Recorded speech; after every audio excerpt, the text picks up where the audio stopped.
الرحمن الرحيم فأنشأنا لكم به جنات من نخيل وأعناب لكم فيها فواكه كثيرة ومنها تأكلون وشجرة تخرج من طور سيناء تنبت بالدهن وصبغ للآكلين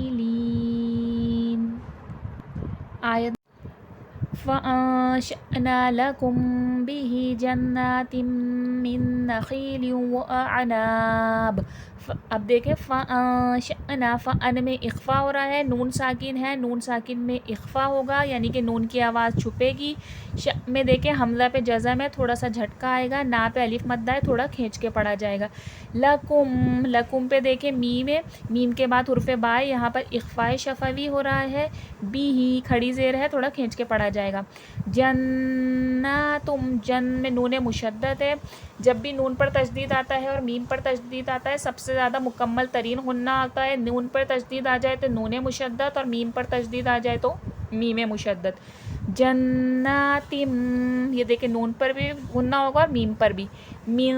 اب یہاں پر بھی نون مشدد کا غنہ ہوگا. نخیل یقی، خوا یا زرقی، یا مدہ ہے، یا ساکن سے پہلے زیر ہے، تھوڑا کھینچ کے پڑھا جائے گا. نخیل، یہاں دیکھیں تنوین کے بعد یرملون، حرف یرملون کا واو ہے، یرملون یعنی کہ ادغام کا قاعدہ ہو رہا ہے. ادغام کا کیا مطلب ہوتا ہے؟ مدغم کر دینا، داخل کر دینا یا ملا دینا.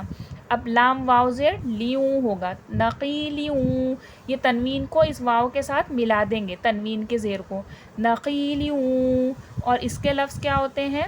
حرف یرملون، یا، رو، میم، لام، واو، نون. اور اس میں سے بھی جو یا، نون، میم اور واو ہے اس میں ادغام مع الغنہ، غنہ کے ساتھ ملایا جائے گا وہ ورڈ. اور لام اور رو جو ہے وہ ہے ادغام بلا غنہ، یعنی کہ وہ ملایا تو جائے گا پر اس میں غنہ نہیں ہوگا.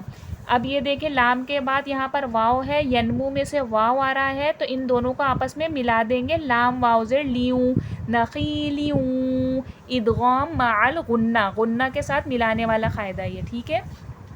اعناب، حمزہ عین زبر آ، اب اس کو آناب نہیں کریے گا، حمزہ اور عین میں فرق کریے گا. ناب، نون الف زبر نا، الف مدہ ہوگا، اور با، با خلق، یہاں پر وقف ہو رہا ہے تو خلخلے کی صفات واضح ہوگی یعنی کہ آواز پلٹ کر سنائی دے گی. اعناب، ٹھیک ہے. لکم فیہا، فا یا زیر فی، یا مدہ ہے، ہا پہ الف مدہ ہوگا.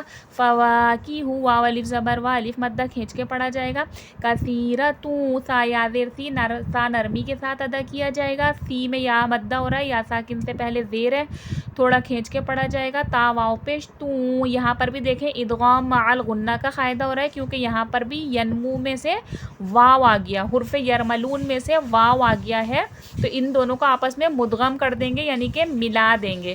تا واو پیش توں، کثیرتوں، ومنہا، اب من میں دیکھیں میم نون زیر مین، ہا الف زبر ہا، ہا پہ الف مدہ کا قاعدہ ہو رہا ہے، کھینچ کے پڑھا جائے گا. تأکلون، حمزہ پر جزم ہے، تھوڑا سا جھٹکا آئے گا. کلون، لام واو پیش لو، واو مدہ ہے، کھینچ کے پڑھا جائے گا. وشجرۃ، شین میں تفشی، شین کی آواز پھیلاؤ کے ساتھ پڑھی جائے گی. وشجرۃ، تن میں تنوین ہے، دو زبر دو زیر دو پیش کو تنوین کہتے ہیں، تنوین غنہ کر کے پڑھا جاتا ہے.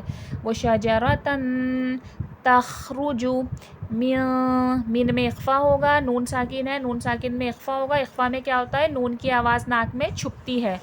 اب دیکھیں اخفا کے بعد کون سا لفظ ہے؟ تو. تو کون سا ورڈ ہوتا ہے؟ موٹے حرفوں میں سے ہوتا ہے. موٹے حرف کتنے ہوتے ہیں؟ 7. کون کون سے؟ خ، صاد، ضاد، ط، ظ، غین، قاف. تو انہی میں سے ایک ہے. حرف مستعلیہ یعنی کہ موٹے حرفوں میں سے ہے تو اخفا کے بعد اگر موٹا حرف آ جائے تو اخفا بھی موٹا ہی ہوگا. پوری، تو واو پیش تو، واو مدہ ہے، واو ساکن سے پہلے پیش ہے، تھوڑا کھینچ کے پڑھا جائے گا. سینا، نون پہ بڑا مد ہے، کھینچ کے پڑھا جائے گا. تمبتو، تم پہ دیکھیں یہاں میم چھوٹا سا بنا ہوا ہے، یہاں اخلاف کا قاعدہ ہے. اخلاف کا مطلب ہوتا ہے قلب کر دینا، تبدیل کر دینا، بدل دینا.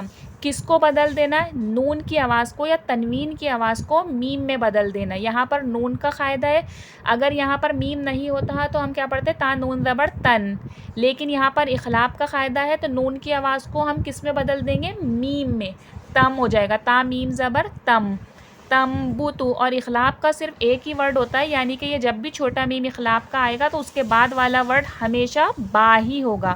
اخلاف کا صرف ایک ہی ورڈ ہوتا ہے اور وہ ہوتا ہے با. ٹھیک ہے، نون کی آواز کو میم سے بدل دیا ہم نے. تمبوتو بدہنی. وصیبغ صاد حرف مستعلیہ ہے، موٹا کر کے پڑھا جائے گا. صب. با میں قلقلے کی صفات واضح ہوگی، آواز پلٹ کر سنائی دے گی. حرف قلقلہ 5 ہوتے ہیں، قاف طا با جیم دال. با اسی میں سے ہے، حرف قلقلہ میں سے. اور قلقلے کی صفات سب سے زیادہ کب واضح ہوتی ہے؟ جب ورڈ یا تو وقف ہو رہا ہوتا ہے یا ساکن ہو رہا ہوتا ہے. وہ صب. ٹھیک ہے. غل للآکلین. اب دیکھیں یہ دو لفظ جب ملیں گے نا، لل لام لام زیر لل، جب بھی دو لفظ آپس میں ملیں تو وہاں پر مخرج پہ تھوڑے سے سیکنڈ کے لیے زبان کو ہولڈ کریے گا تاکہ لفظ آپس میں ہلے نہ. للآکلین. حمزہ کھڑا زبر آ، تھوڑا کھینچ کے پڑھا جائے گا. کلین. لام یا زیر لی، یا مدہ ہے، تھوڑا کھینچ کے پڑھا جائے گا.